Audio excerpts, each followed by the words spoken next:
trouve que le sujet est important et en étant utilisateur des transports en commun tous les jours, je trouve que c'est bien de pouvoir donner son avis sur les projets mobilité de 2040.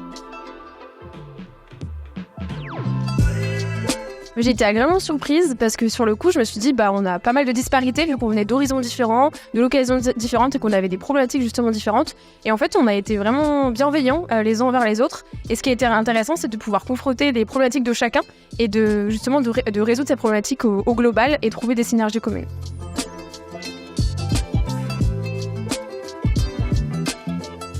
Non, j'avais jamais entendu vraiment parler à proprement dit du plan de mobilité. Bon, on voit tous les aménagements qui sont faits, donc on voit bien qu'il y a des choses qui sont mises en place.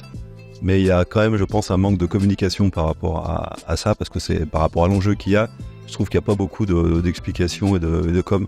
Et ça manque, c'est très dommage, parce que du coup, pas grand monde n'est vraiment informé et n'est conscient des enjeux qu'il y a derrière, quoi. Et ça manque, voilà.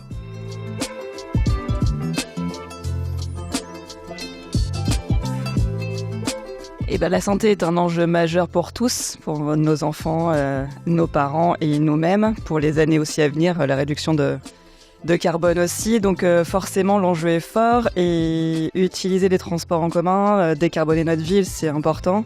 Et pour ça, effectivement, il faut qu'on soit dans la sécurité, avec des horaires qui nous permettent, avec un stress à éviter pour notre quotidien aussi, pour aller travailler sereinement. Et on compte sur le Citral.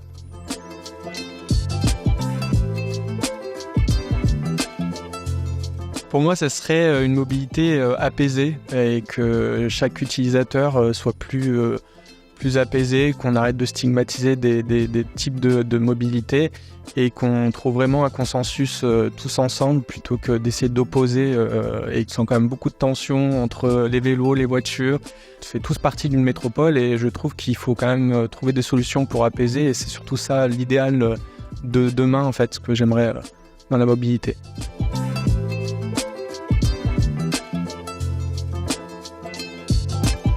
Alors dans la participation citoyenne, c'est extrêmement compliqué. Moi, je crois beaucoup dans les panels citoyens ou les conventions citoyennes. C'est-à-dire que demander l'avis des gens sans les avoir informés et formés en amont, ça présente peu d'intérêt. Ça, les sondages savent faire.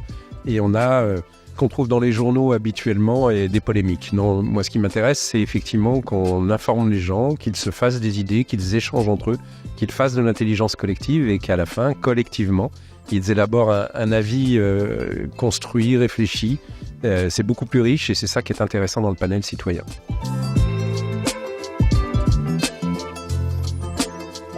Bien sûr que l'avis citoyen rejoint les grandes préoccupations et les orientations sur lesquelles nous travaillons, la question des fréquences, de l'amplitude des transports en commun, la question de la formation, de la sécurité, du parcours usager et de sa facilité, donc de la biétique, de la tarification, tout ça. Ce qui m'a intéressé encore plus, et auquel nous on ne pense pas obligatoirement, c'est le côté sentiment.